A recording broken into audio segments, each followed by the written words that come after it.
Assalamualaikum warahmatullahi wabarakatuh. Perkenalkan, nama saya Dana Putri dengan NPMC 1C020078. Di sini saya akan menjelaskan mengenai sekuritas deduktif. Sekuritas itu diartikan sebagai surat berharga. Disebut surat berharga karena dia bentuknya itu dalam bentuk selembar dokumen atau surat tetapi punya harga atau nilai. Misalnya itu saham. Saham itu bentuk kepemilikannya yang dimiliki oleh pemegang saham itu dalam bentuk dokumen yang menyatakan bahwa misalnya itu saya memiliki berapa ratus ribu lembar saham di suatu perusahaan.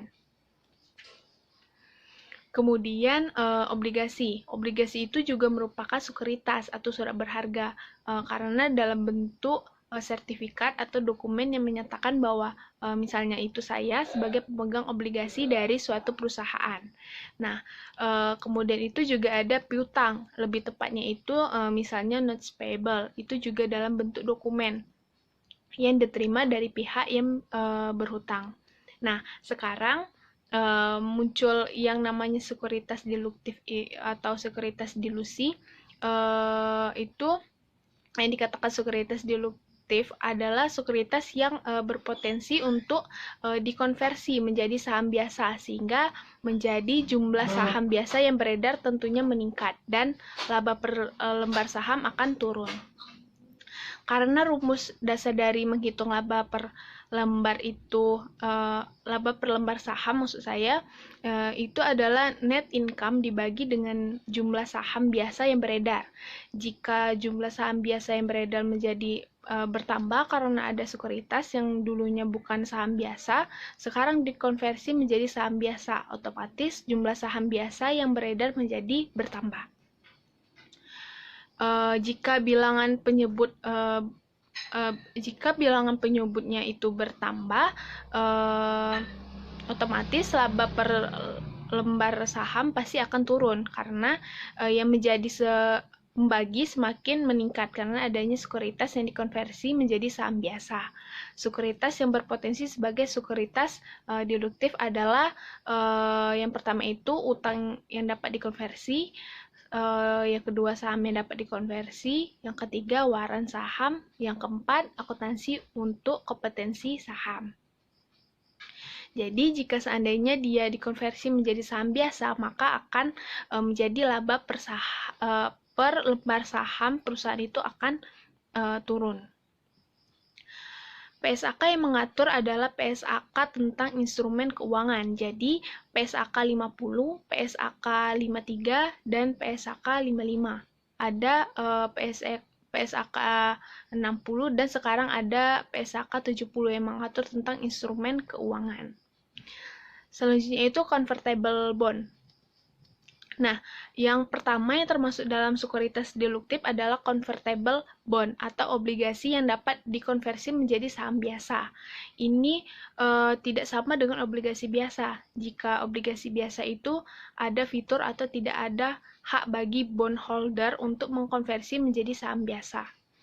Jika seandainya kita mengkonversi obligasi menjadi saham biasa, otomatis kewajiban untuk membayar bunga itu hilang, berarti tidak ada beban bunga yang dapat dibayarkan, sehingga penghasilan kena pajak menjadi meningkat. Jika penghasilan kena pajak meningkat, otomatis setelah dikurang dengan pajak penghasilan, laba bersih juga akan meningkat. Beban bunga itu adalah bagian dari beban yang sifatnya dapat mengurangi pajak.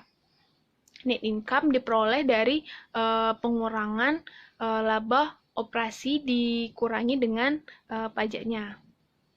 Nah, manfaat bondholder atau sebagai investor yang membeli obligasi pada suatu perusahaan itu yang pertama dia memperoleh benefit dari obligasi, yaitu adanya garansi bahwa dia akan memperoleh adanya pendapatan bunga dan pada saat obligasi tersebut jatuh tempo, dia akan mendapat pelunasan sebesar pokok utang obligasi. Yang kedua juga mendapat privilege atau keistimewaan, yaitu dia dapat menukarkan obligasi tadi menjadi saham biasa. Otomatis ada kemungkinan untuk menjadi bagian dari pemilik perusahaan. Nah, sekarang apa alasan dari sisi saya sebagai perusahaan yang menerbitkan obligasi?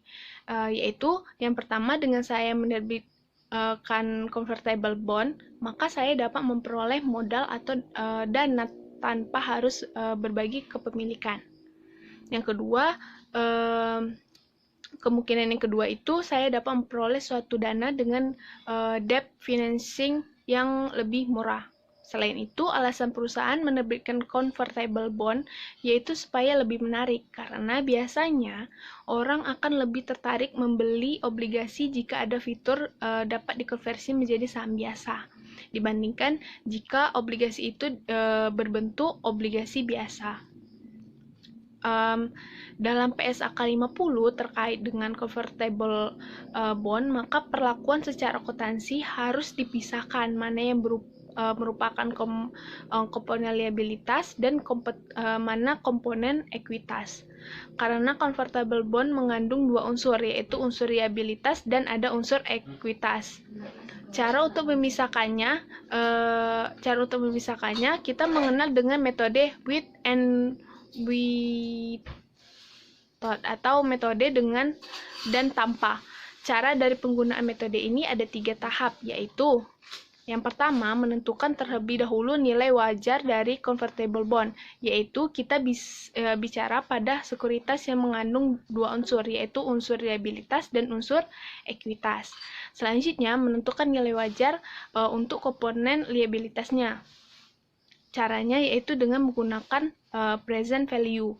Ada dua yang di present value kan, yaitu present value prinsipal dan present value anuitas.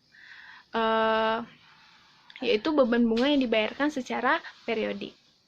Nah, langkah yang ketiga yaitu mengurangkan nilai wajar dari convertible bond di langkah yang pertama tadi dengan nilai wajar dari komponen liabilitasnya saja, maka didapatlah angka yang merupakan komponen ekuitas. Nah, ada 4 kemungkinan terkait dengan convertible bond ini. Yang pertama itu convertible bond tidak dikonversikan sampai dengan jatuh temponya. Maka jurnalnya sama dengan jurnal pelunasan obligasi pada saat jatuh tempo. Maka yang dicatat adalah kita akan menghapuskan utang obligasi di posisi debit sebesar nilai nominal dari obligasi tersebut. Karena kita melunasi, maka kita akan mengeluarkan cash. Maka cash akan dicatat pada posisi kredit. Yang kedua, lalu kondisi yang kedua itu dikonversi, tetapi dikonversinya pada tanggal jatuh tempo, maka kita tetap akan menghapus hutang obligasi sebesar nilai nominal, kemudian akan menghapus agio saham ekuitas konversi itu di posisi debit. Bedanya dengan yang pertama, kalau yang pertama tadi itu kreditnya adalah cash karena dia tidak dikonversi sampai tanggal jatuh tempo. Tetapi kalau seandainya pemegang obligasi itu mengkonversi, maka jumlah yang dicatat pada posisi kredit itu persis seperti penerbitan saham. Karena ketika convertible bond dikonversi menjadi saham biasa, maka kita harus menerbitkan saham untuk menggantikan obligasi tersebut dengan saham biasa.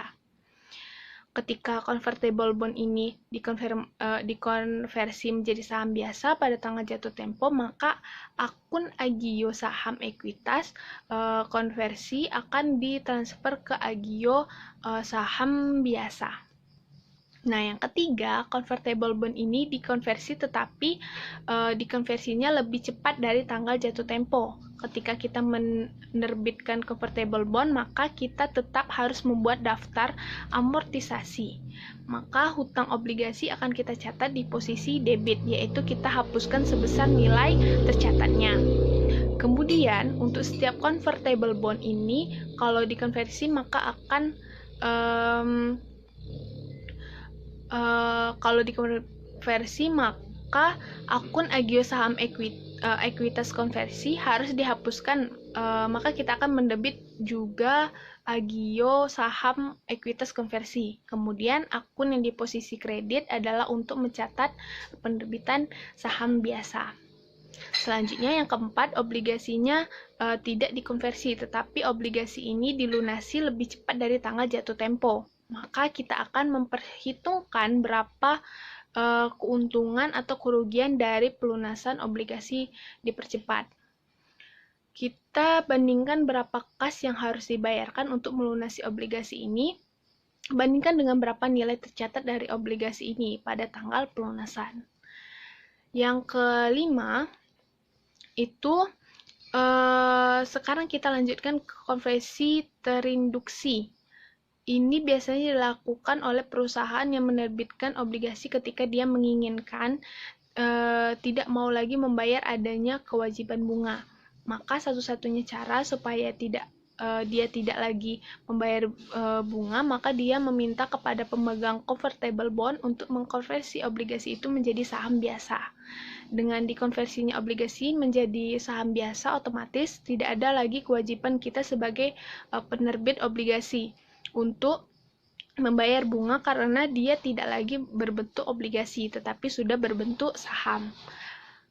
Persoalannya bagaimana jika pemegang obligasi itu awalnya tidak mau untuk mengkonversi convertible bond menjadi saham biasa.